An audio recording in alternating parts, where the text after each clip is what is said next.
Umugong ang telepono sa ikatlong pagkakataon sa gilid ng marmol na estante. Sakto kung kailan sinusubukan kong makuha ang perpektong lapot ng arnibal para sa ginagawa kong leche flan. Marisol, ang telepono mo. Umalingaw-ngaw ang boses ni Anton mula sa sala, kargado ng nakagawian niyang inis. Pinunasan ko ang aking mga kamay sa aking apron. Ang screen ay nagpapakita ng isang numero mula sa Makati na hindi ko pamilyar. Hello? Kausap ko ba si Ginang Marisol Mendoza? Isang boses ng lalaki, propesyonal at seryoso. Ako si Marisol Macaraeg. Pagwawasto ko, habang ipinipit ang cellphone sa pagitan ng aking balikat at tainga, habang hinahalo ang arnibal. Hinahanap ko si Binibining Macaraeg, ang nagtapos ng Business Administration sa UP at naging Purchasing Manager sa Homeline ng Rustans. Nabitawan ko ang sandok na kahoy, at nahulog ito sa loob ng kawali na lumikha ng mahinang lagaslas. Ako nga po iyon. Sino po ang kausap ko? Eduardo Roxas, Chief Executive Officer ng Luz Filipinas. Nakita namin ang iyong resume sa pamamagitan ng isang headhunter. Gusto sana naming malaman kung interesado kang pag-usapan ang posisyon bilang Director of Operations. Isang amoy ng nasusunog na asukal ang nagsimulang umusok mula sa kawali. Pasensya na po. Bukas ng 10:00 ng umaga sa aming headquarters sa Ayala Avenue. Ang sahod ay magiging 10 milyong piso taon-taon, bukod pa sa mga performance bonus. Binaba ko ang telepono. Bahagyang nanginginig ang aking mga kamay, ngunit hindi dahil sa takot. Ito ay ibang bagay, isang nakabaong kuryente na hindi ko na naramdaman sa loob ng maraming taon. Marisol, ano na naman ba ang sinusunog mo riyan? Ang boses ni Doña Carmen, ang aking biyenan, ay bumaba mula sa hagdanan na parang isang matalim na kutsilyo. Diyos ko, ni hindi ka man lang makagawa ng simpleng arnibal, nang hindi nasisira, hindi ko alam kung ano ang nakita sa iyo ng anak ko. Kumikinang ang mahabang hapagkainan dahil sa mga pilak na kubyertos na nakalaan para sa 12 tao. Nakaupo si Carmen sa kabisera, si Anton sa kanyang kanan, at ako ay itinabi sa pinakadulong bahagi, malapit sa pintuan ng kusina. Si Diego, ang aking 8 taong gulang na anak, ay nasa tabi ko, hindi mapakali sa kanyang barong Tagalog. O Anton, sarado na ba ang proyektong iyon sa Ayala Land? Tanong ni Tito Fernando, ang kapatid ni Carmen. Malapit na, may ilang maliliit na detalye na lang na tinatapos. Maliliit na detalye. Pinutol ni Carmen ang kanyang anak, gamit ang isang tawa, na parang basag na salamin. Hiho, 7 taon ka na sa kumpanya, at palaging may maliliit na detalye. Namula si Anton, hinanap ng kanyang mga mata ang sa akin. Isang madaling puntirya, at saka sinabing, kahit papaano, hindi ko ginamit ang pagbubuntis para lang makatakas sa pagtatrabaho. Isang nakakabinging katahimikan ang bumalot sa hapag, binasag lamang ng kalampag ng isang kupita ng alak. Anton, bulong ko, isang babala. Bakit? May sinabi ba akong hindi totoo? Tinaas niya ang kanyang boses. Nagtrabaho ka ng 1 taon pagkatapos ng kolehiyo, tapos nabuntis ka? Dumating ang bata, at ngayon, paghahatid at pagsundo kay Diego sa eskwelahan at mga gawaing bahay. Iyan ba ang tinatawag mong trabaho? Nanliit si Diego sa tabi ko. Hinawakan ko ng mahigpit ang kanyang maliit na kamay. Marahang hiniwa ni Carmen ang kanyang lechon sa plato. Tama ang anak ko. Marisol, sabihin mo nga sa akin, ano ba ang naiambag mo sa pamilyang ito? Ang mga magulang mo ay hamak na may-ari lang ng isang maliit na kapampangan karinderya sa San Fernando. Tumutol ako nang pakasalan ka ni Anton, pero kahit papaano noon ay may maayos kang trabaho. At ngayon, Mama, tama na, sabi ni Anton, ngunit walang lakas ang kanyang boses. Parang reklamo ng isang batang pinapagalitan. Bakit ako titigil? Noche Buena ngayon, isang araw para sa katotohanan. Tumayo si Carmen, hawak ang kanyang kupita ng mamahaling red wine na parang isang setro. Mag-toast tayo, pamilya, para sa mga tunay na nag-aalay ng buhay para sa mga Mendoza. At saka siya lumingon sa akin. Ang kanyang mga mata ay parang bato. At para sa pinakamalaking kahihiyan ng pamamahay na ito, naging ganap ang katahimikan. Rinig na rinig ang tiktak ng malaking orasan sa pasilyo. Nanginginig ang kamay ni Diego sa loob ng kamay ko. Tumingin ako kay Anton, ang aking asawa, ang ama ng aking anak. Nakatitig lamang siya sa kanyang plato, ngunit sa gilid ng kanyang mga labi ay may nakaguhit na isang nakakaawang, mapagkunwaring ngiti. Mama? Tanong ni Diego, nalilito ang bata.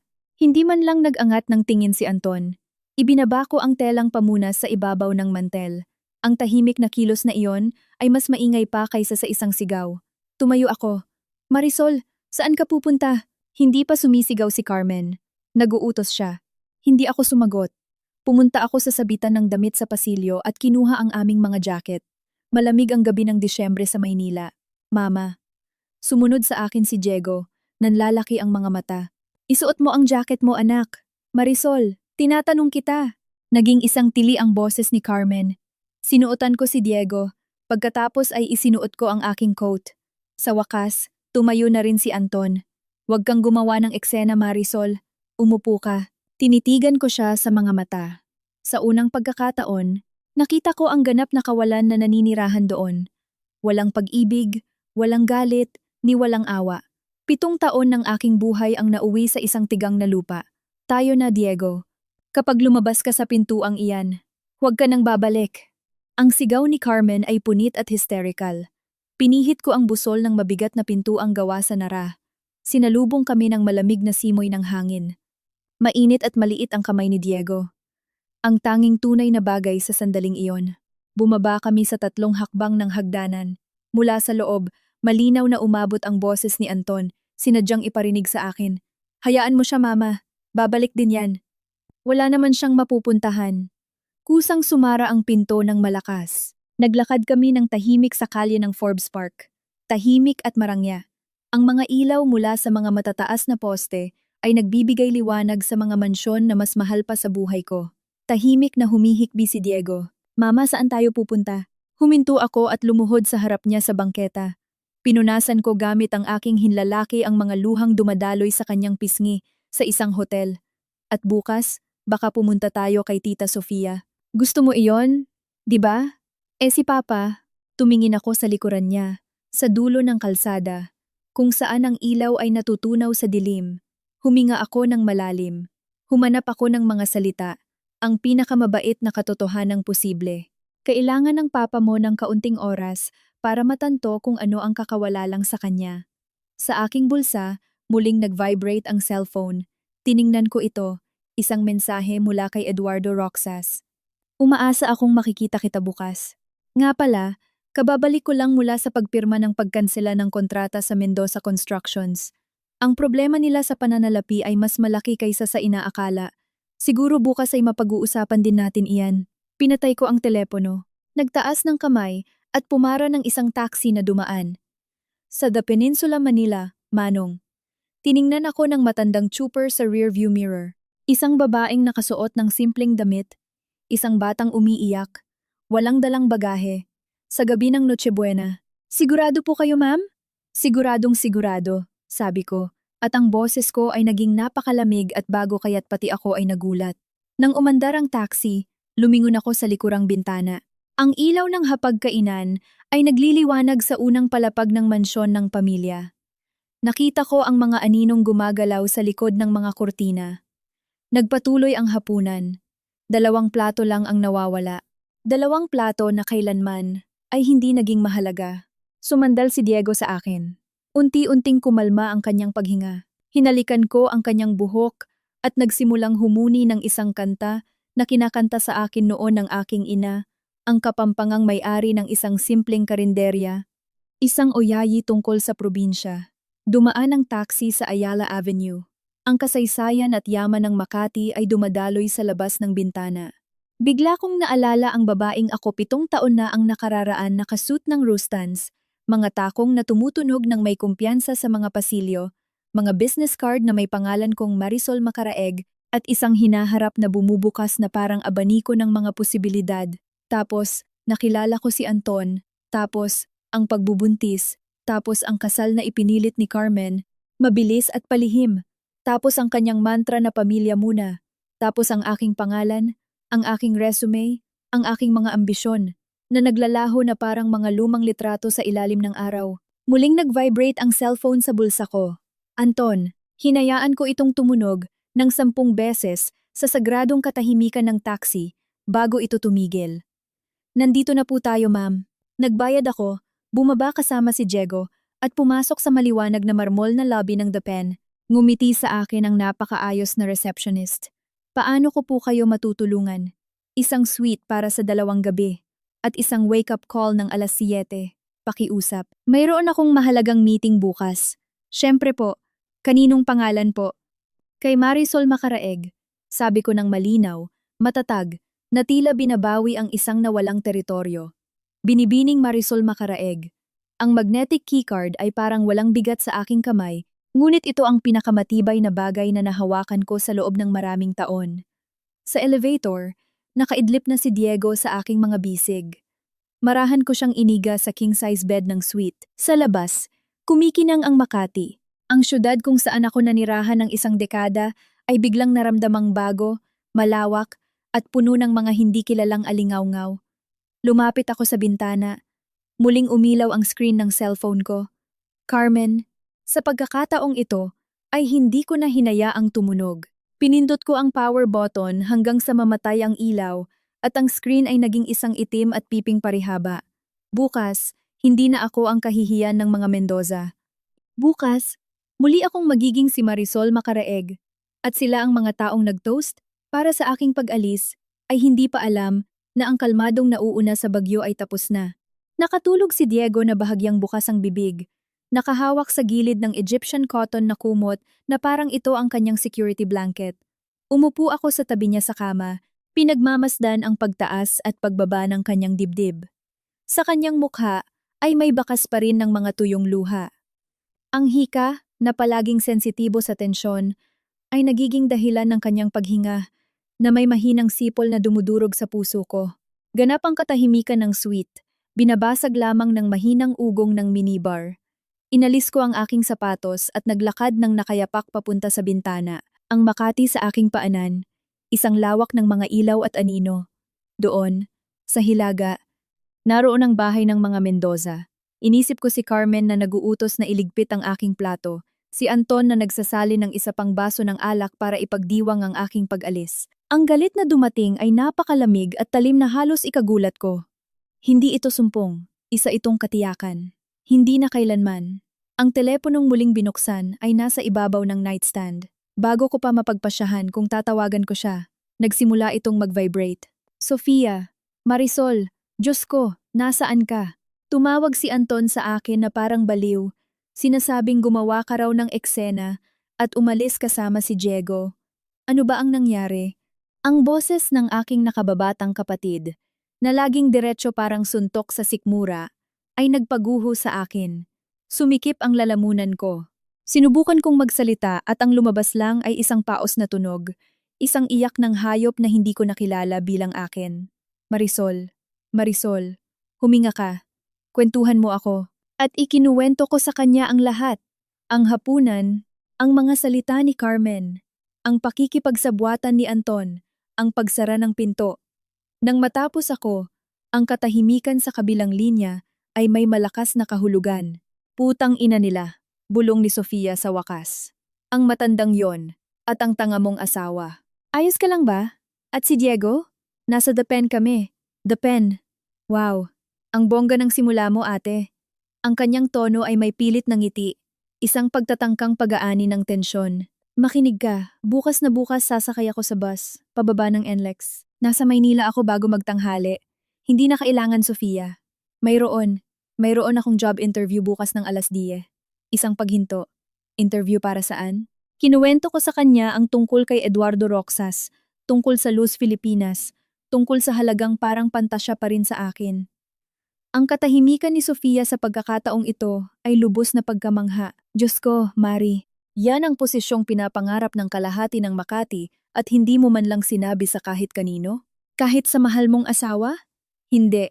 Sasabihin ko sana ngayong gabi, pagkatapos ng hapunan, bilang isang masayang balita, isang dahilan para maging ipinagmamalaki. Isang mapait na tawa ang nakawala sa akin. Mabuti na lang at hindi ko ginawa. Makinig kang mabuti, sabi ni Sofia. At ang boses niya ay umako ng tono ng isang abogado na siya nga matatag at malinaw. Bukas, pupunta ka sa interview na iyan. Haharap ka bilang ang Diyosang ikaw. At kukunin mo ang trabahong iyan. Tapos, kapag pirmado na ang kontrata, babasagin mo ang mukha nila. Literal o figuratibo, Ikaw ang bahala. Pero ngayon, ngayong gabi, ipikit mo ang mga mata mo. Nakaalis ka na roon. Yun lang ang mahalaga. Bumaba ang linya. Naghubad ako, pumasok sa shower na gawa sa marmol, at hinayaan ang mainit na tubig na humampas sa aking batok. Ang mga luha, nang dumating sila, ay tahimik at panandalian. Hindi para sa kanila, kundi para sa babaeng naging ako ang nagpahintulot na ang kanyang pangalan, ang kanyang mga pangarap, ang kanyang boses ay maglaho na parang mga litrato sa araw, hanggang sa maging puti. 7:00 ng umaga nang tumunog ang telepono sa kwarto, gamit ang maingat nitong ringtone. Kaunti lang ang tulog ko, ngunit isang bago, at nakakakuryenteng kaba ang dumadaloy sa aking mga ugat. Hindi iyon takot, iyon ay adrenaline. Diego, anak, gising na. Espesyal ang araw na ito. Habang kinukusot niya ang kanyang mga mata, humingi ako sa room service ng 2 almusal. Hindi ang mabilis na kape at pandesal tuwing umaga, kundi sariwang juice, hiniwang prutas, at tsokolate at ensaymada. Isang maliit na karangyaan, isang selebrasyon. Hindi po tayo papasok sa school? Tanong ni Diego habang puno ng tsokolate ang bibig. Hindi muna ngayon. Sasama ka muna kay mama sa isang napaka-boring na meeting at tapos gagawa tayo ng masayang bagay. Naaalala mo si Tita Sofia? Pupunta siya para bisitahin tayo. Nagningning ang kanyang mukha. Si Sofia ang cool na tita na nagdadala sa kanya ng mga imposibleng regalo at nakikipaglaro ng video game sa sahig kasama niya. 9:30 nang lumabas kami ng hotel. Ibinili ko siya ng mga bagong damit sa tindahan sa baba, isang maong at isang hoodie. At ako ay nakasuot ng kaisa-isang corporate suit na naisuksok ko sa emergency bag na lagi kong inihahanda sa aparador. Just in case. Isang simpleng itim na suit mula sa Rostons, pero maganda ang lapat sa akin. Ang aking baluti. Ang Luz Filipinas ay umuokupa sa isang nakamamanghang gusaling gawa sa salamin at bakal sa gitna ng Ayala Avenue. Pagpasok, ang lobby ay isang universo ng liwanag, mayayabong na halaman, at ang mahinang bulungan ng mga elegante at abalang tao. Sa reception, isang bata at malinis na babae ang ngumiti sa akin. Ginang Mendoza. Hinihintay na po kayo ni Mr. Roxas. 10th floor po. Hindi ko siya itinama. Hindi muna ngayon. Umaakyat ang elevator ng tahimik. Pinisil ni Diego ang kamay ko. Mama, nagtatrabaho ka po ba rito dati? Hindi anak. Nagtatrabaho ako sa isang lugar na katulad nito. Pero matagal na yon. Bumukas ang mga pinto. Isang sekretarya ang nag-akay sa amin sa isang pasilyong may puting pader at mapusyaw na kahoy na sahig hanggang sa isang malawak na conference room na may tanawin ng buong Ayala Triangle. Pinaupo ko si Diego sa isang sulok kasama ang aking tablet at earphones. 5 minutes lang anak. Sa sandaling iyon, bumukas ang pinto. Si Eduardo Roxas ay hindi tulad ng naisip ko. Sa halip na isang 50 anyos na nakasuot ng napakamahal na suit, isa siyang lalaking nasa 42 o 43, matangkad, may maitim na buhok na may kaunting uban sa gilid, at may salamin na nagbibigay sa kanya ng mukhang arkitekto kaysa isang fashion magnate. Nakasuot siya ng navy blue na suit ng walang tie, at ang puting long sleeves ay nakabukas ang butones sa kwelyo. Binibining makaraeg, sabi niya habang nakikipagkamay. Matatag at tuyo ang kanyang kamay. Ang kanyang mga mata na medyo kulay abo at luntian ay sinuri ako sa isang mabilis at propesyonal na sulyap. Salamat sa pagdating. At ito siguro si Diego, ang anak mo. Humingi po ako ng dispensa. Wala po akong mapag-iwanan sa kanya ngayon. Huwag kang mag-alala, pamilya muna. Ang kanyang inosenteng mga salita ay tumunog sa akin bilang isang mapait na alingaw-ngaw. Maupo po kayo? Ang interview ay hindi talaga interview. Ito ay isang matalinong interogasyon, isang labanan ng isip. Nagsalita siya tungkol sa mga numero, mga bottleneck sa supply chain, pagpapalawak sa Visayas at Mindanao, at ang sustainability bilang marketing at obligasyon. Sumasagot ako noong una ng may pag-iingat.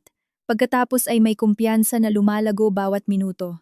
Gumugol ako ng mga taon sa pagbabasa ng mga economic reports sa gabi, pag-aaral ng merkado, pagpapanatiling buhay sa bahaging iyon ng aking utak na itinuturing ni na Anton at Carmen na isang walang kwentang libangan. Kahanga-hanga ang resume mo, bagaman maikli, sabi niya sa isang pagkakataon, habang binabasa ang folder na nasa harap niya. 5 taon sa labas ng merkado ay mahabang panahon. Ano ang ginagawa mo? Heto na, ang tanong na kinatatakutan ko. Huminga ako ng malalim. Naging Director of Operations ako ng isang maliit na negosyo ng pamilya.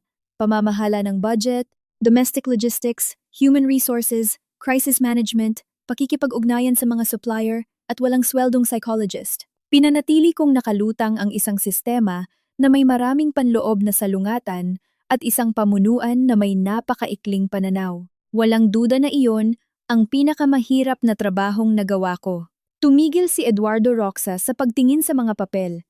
Pinagmasdan ako, at sa unang pagkakataon, nakita ko ang isang bagay na hindi propesyonal na pagsusuri ito ay tunay na interes, isang kislap ng pagkakaunawaan.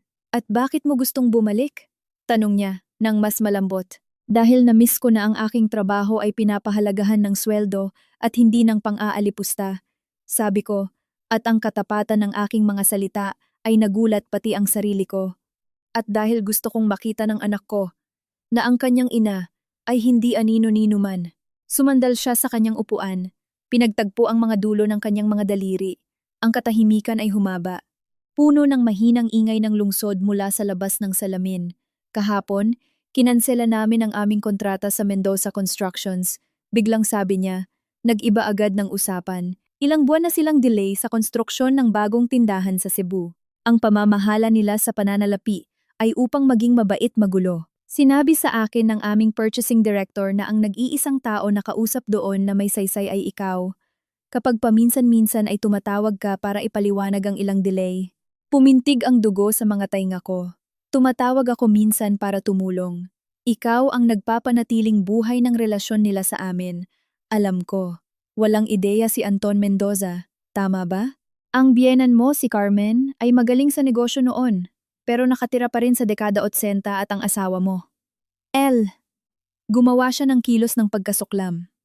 Ikaw ang nag-iisang mahalagang asset ng kumpanyang iyon at itinapon ka nila sa basurahan. Nakaramdam ako ng biglaang pagkahilo, hindi dahil sa panghihina, kundi sa kapangyarihan, sa galit na kinimkim sa loob ng maraming taon, na ngayon ay nakahanap ng labasan. Sa iyo na ang posisyon, Marisol Macaraeg, sabi ni Eduardo habang tumatayo. Ang sahod ay ang sinabi ko sa iyo. Magsisimula ka sa Lunes. Kailangan mong bumuo ng team. I-restructure ang supply chain mula sa simula. Mahirap itong trabaho. Gusto mo ba? Tumayo rin ako. Nagtagpo ang aming mga mata. Gusto ko. Ngumiti siya. Isang mabilis at tunay na ngiti. Ipapadala namin ang kontrata mamayang hapon. At isa pa, lumapit siya sa bintana. Sa pagkaalam ko, ang paghihiwalay mo sa kumpanya ng pamilya ay magiging magulo. Kung kailangan mo ng legal resources o simpleng ligtas na matutuluyan, pinoprotektahan ng kumpanyang ito ang kanyang mga tao. Seryoso ako. Tumango ako. Hindi makapagsalita. Nang lumabas ako ng kwarto, tumakbo si Diego papunta sa akin. Tapos na po, Mama?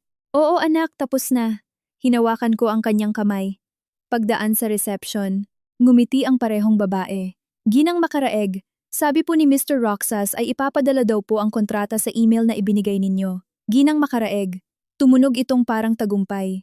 Habang pinipirmahan ko ang aking kinabukasan sa screen ng aking cellphone, sa pangunahing sala ng bahay ng mga Mendoza, nagkakagulo. Si Anton, na namamaga pa rin ang mukha mula sa hangover at kahihiyan, ay nakatitig sa kanyang telepono. Tumunog ito ng 5 beses ng sunod-sunod. Inignora niya ang tawag ni Antonio Ruiz, ang project manager ng Luz Filipinas sa Cebu. Tumunog itong muli. Sa pagkakataong ito, direktang numero mula kay Miguel Angel Soto, ang kinatatakutang purchasing director ng multinational. Hello? Sagot ni Anton. Sinusubukang magmukhang matatag. Ang boses sa kabilang linya ay parang latigo. Mendoza, saang mundo ka ba nakatira? Natanggap ko na ang opisyal na abiso. Kinakansela ng Luz Filipinas ang lahat ng kontrata sa atin. Hindi lang sa Cebu. Lahat. 40% ng ating taunang kita. Mendoza, anong ginawa mo? Namutla si Anton. Hindi. Hindi maaari. Isang hindi pagkakaintindihan. Kakausapin ko si Soto, si Roxas. Personal na pinirmahan ni Roxas ang kanselasyon. At hindi lang iyan. Kumakalat na ang balita. Nakatanggap na ako ng 3 tawag mula sa ibang kliyente na nagtatanong kung may problema tayo sa pera. Ito ay domino effect. Tanga. Papatayin ka ng nanay mo. Naputol ang tawag. Napabagsak si Anton sa sofa. Nanginginig ang mga kamay.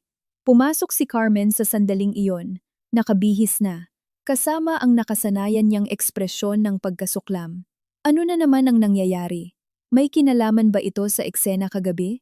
Sabihin mo sa babaeng iyon na kung hindi siya babalik sa loob ng 1 oras, maghanap na siya ng abogado. Mawawala sa kanya si Diego. Sinisiguro ko sa iyo. Hindi si Marisol, Mama. Paos ang boses ni Anton. Ang Luz Filipinas. Kinansela nila ang lahat. Lahat ng kontrata. Nanigas ang mukha ni Carmen. Nawala ang pagkasuklam. Napalitan ng isang primitibong gulat. Parang hayop. Anong sabi nila? Dahil ba sa delay na iyon? Dahil sa management natin? Ano?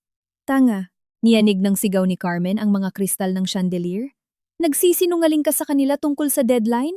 Sabi ko sa iyo mag-hire ka ng maraming tao. I-pressure mo ang mga subcontractor. Ikaw at ang kawalan mo ng kwenta. Sumugod siya sa anak. Hindi para saktan, kundi para agawin ang telepono. Nagdial siya ng numero gamit ang nanginginig na mga daliri.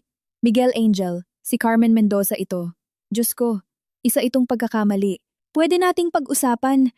Ibababa ko ng 10% ang presyo kung nakinig siya. Unti-unting nasira ang kanyang mukha. Ang kayabangan ay nabasag parang maskara ng semento. Inilalantad ang takot ng isang matandang babae na nakikitang gumuho ang mundong kanyang itinayo. Anong ibig mong sabihing hindi negotiable? Na desisyon ito ni Roxas? Pues, kausapin mo ako kay Roxas. Isang mas mahabang paghinto. Nanlaki ang mga mata ni Carmen na nakatitig sa kawalan. Anong makikipag-usap sa? Kanino?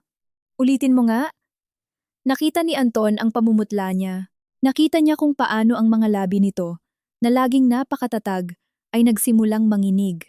Kay Marisol, bulong ni Carmen habang ibinababa ang telepono na parang napaso. Binitawan niya ito sa sahig. Nabasag ang screen glass nito, sabi ng tarantado.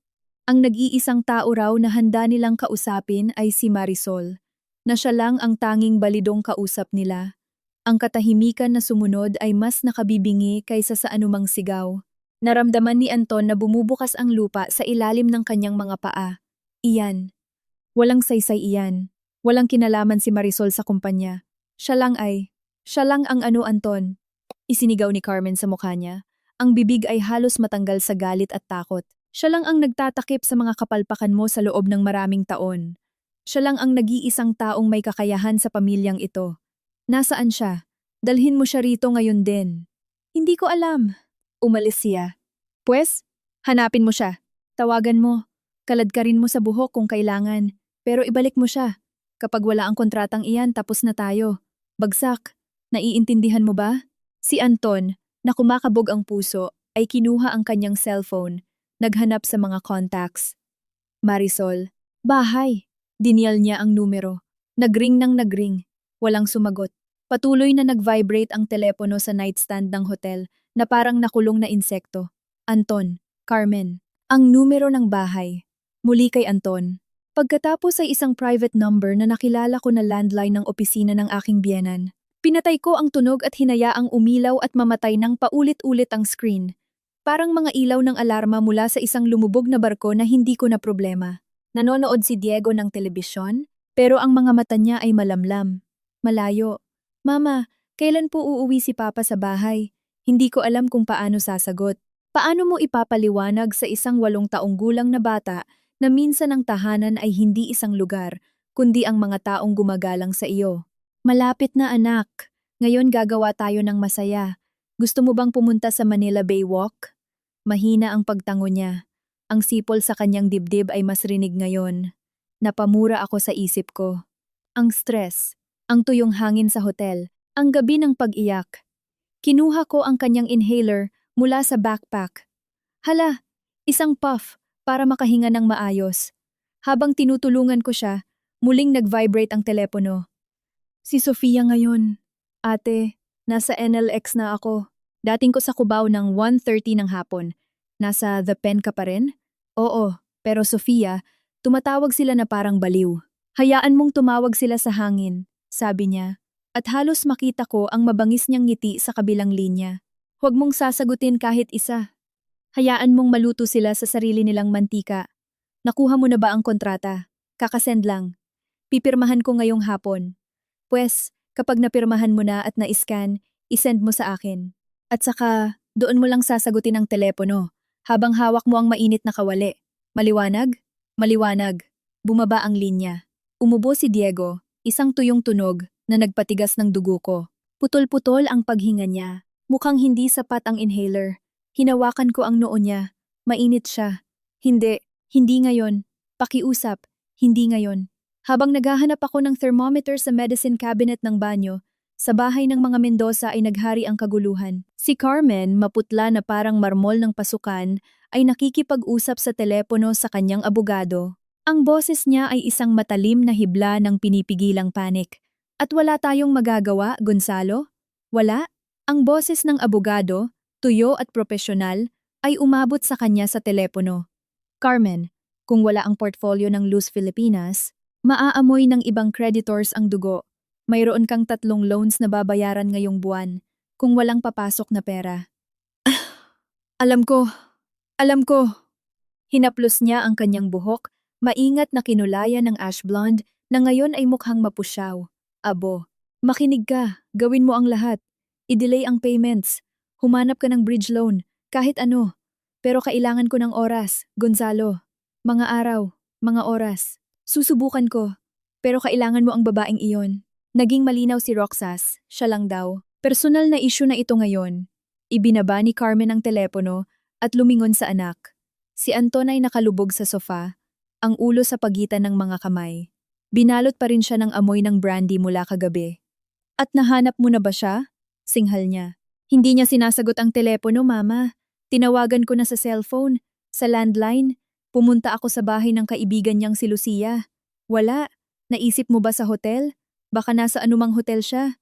Gamit ang anong pera? Wala siyang credit card sa pangalan niya. Yung secondary card lang sa account ko at hindi niya ginamit. Tiningnan siya ni Carmen na may napakalalim na pagkasuklam na tila nais siyang gawing abo. Mas wala kang kwenta kaysa sa inaakala ko.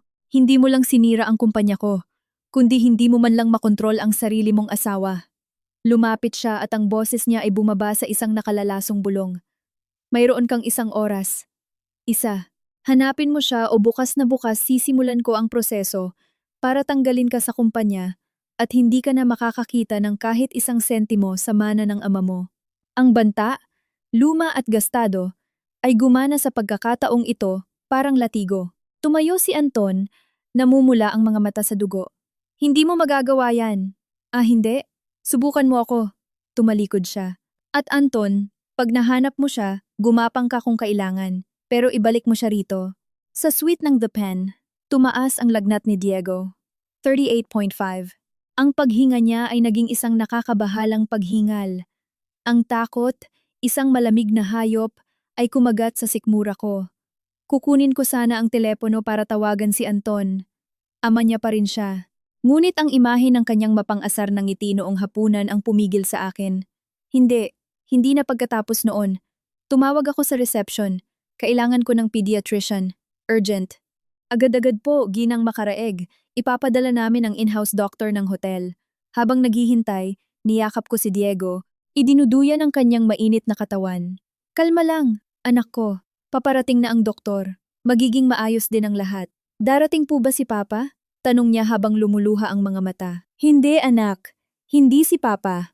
Ang doktor, isang lalaking nasa edad 60 na may formal na kilos, ay dumating sa loob ng 10 minuto. Pinakinggan niya si Diego, kinuha ang temperatura, nilagyan ng pulse oximeter sa daliri. Ito ay mild asthma attack, lumala dahil sa stress at malamang ay may kasamang simula ng viral infection diagnosis niya. Bibigyan ko siya ng aerosol na may corticosteroids ngayon din at bibigyan kita ng reseta. Kailangan niya ng pahinga, tamang humidity, at maraming kapayapaan. May nangyari bang nakaka-stress kamakailan? Isang mapait na tawa ang sumakal sa lalamunan ko. Maaaring sabihin iyon. Tiningnan ako ng doktor nang may pagtataka, pero hindi na nagtanong. Ang mga kliyente ng The Pen ay may kani-kanilang pribadong drama. Hayaan siyang magpahinga. Babalik ako bukas ng maaga. Nang umalis siya, mas maayos nang huminga si Diego. Nakakatulog dahil sa gamot. Umupo ako sa tabi niya, pagod na pagod. Sa screen ng laptop ko ay kumikinang ang PDF ng kontrata sa Luz Filipinas. 10 milyong piso taon-taon, mga bonus, kumpanyang sasakyan, isang opisina sa 10th floor, isang kinabukasan. Kinuha ko ang ballpen ng hotel. Pirma, ID, petsa. Inscan ko ang mga pahina at ipinadala kina Eduardo Roxas at Sofia. Isang minuto ang lumipas, dumating ang mensahe mula kay Eduardo.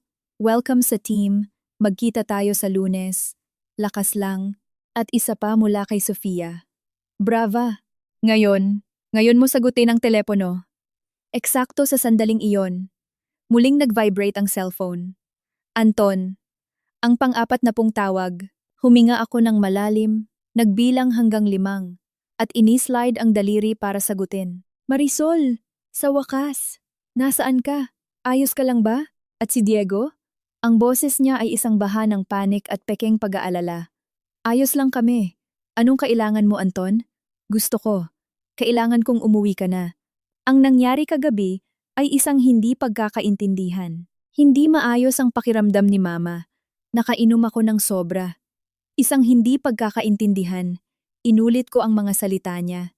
Patag at walang emosyon. Tinawag ako ng nanay mo na pinakamalaking kahihiyan ng pamilya. Tumawa ka at pinalayas ninyo ang anak mo at ako sa kalsada sa mismong Noche Buena. Hindi yon isang hindi pagkakaintindihan, Anton.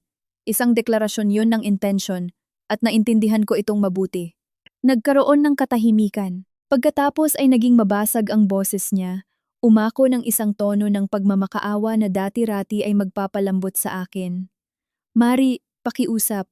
Patawad. Patawad talaga. Umuwi ka na at mag-usap tayo. Mag-usap tayo tulad ng mga matatanda. Mag-usap? Pwede naman tayong mag-usap ngayon. Sa telepono. Hindi pareho. Kailangan ako ni Diego. Kailangan kita. Ang kasinungalingan ay sobrang linaw na nakakasakit. Kailangan mo ako? O kailangan mo ang pirma ko para isalba ang kontrata sa Luz Filipinas? Ang katahimikan sa kabilang linya ay ganap na akala ko'y naputol na. Paano? Paano mo nalaman yan? Sinabi sa akin ni Eduardo Roxas kaninang umaga sa interview ko para maging bagong Director of Operations ng Luz Filipinas. Ang posisyon na, siya nga pala, tinanggap ko na. Ang pigil na sigaw na umabot sa kabilang linya ay halos nakakabuhay loob. Ano? Teka, Anton? Baka masira mo ang cellphone mo. Nagbibiro ka ba? Ikaw? Sa Luz Filipinas? Iyan ba ang paghihiganti mo? Ang isabotahe kami? Hindi ko kayo sinasabotahe. Iniiwan ko kayo. Magkaibang bagay iyon. Ang mangyayari sa kumpanya nyo ay resulta ng kapalpakan ninyo. Hindi ng ambisyon ko. Bagaman ngayon na sinabi mo iyan, ginawa ko ang isang kalkuladong paghinto. Hinahayaang tumulo ang lason. Ang desisyon na kanselahin ang kontrata ay ginawa ni Roxas kahapon ng umaga, bago pa ang hapunan, bago pa ninyo ako tawaging kahihiyan. Kaya teknikal, kayo ang sumabotahe sa sarili ninyo. Ang ganda ng ironya, no? Marisol, makinig ka. Ang boses niya ngayon ay isang hibla na lang, isang desperadong pagmamakaawa. Huwag mong gawin ito, para sa pinagsamahan natin. Para kay Diego. Pakiusap, huwag mong gamitin ang anak natin. Wala kang karapatan. Ang kalmado ng pananalita ko ay nagulat kahit sa sarili ko. Makinig ka sa akin, Anton. Hindi ako babalik ngayon. O bukas, o kahit kailan. Bukas na bukas mismo. Ang kapatid kong si Sofia, na alam mong abogado ay magsisimula ng proseso ng annulment at padadalhan ka ng subpena mula sa family court para ayusin ang visitation rights. At dahil sa eksena kagabi, ipinapayo ko na tanggapin mo ang paghihiwalay. Hindi ako makikipaghiwalay. Hindi ako humihingi ng permiso. Ipinapaalam ko sa iyo. Narinig ko ang mga boses sa likod, ang matinis na boses ni Carmen. At sabihin mo sa nanay mo na tumigil sa pagsigaw. Kung gusto niyang makipag-usap sa akin, siya ang tumawag sa akin at may galang. Ibinaba ko ang telepono. Nanginginig ang mga kamay ko, pero ito ay panginginig ng kapangyarihan, ng paglaya. Napatid ko na ang tali. Ngayon ay malaya na ako. O kahit papaano, mas malaya. Hindi lumipas ang 3 minuto. Muling tumunog ang telepono. Private number. Alam ko kung sino iyon. Hello, Carmen. Ang boses sa kabilang linya ay hindi makilala. Hindi ang diktador na matriarka, kundi isang matandang takot. Marisol. Hija, kailangan nating mag-usap. Hindi mo ako anak. Magsalita ka. Ang kagabi.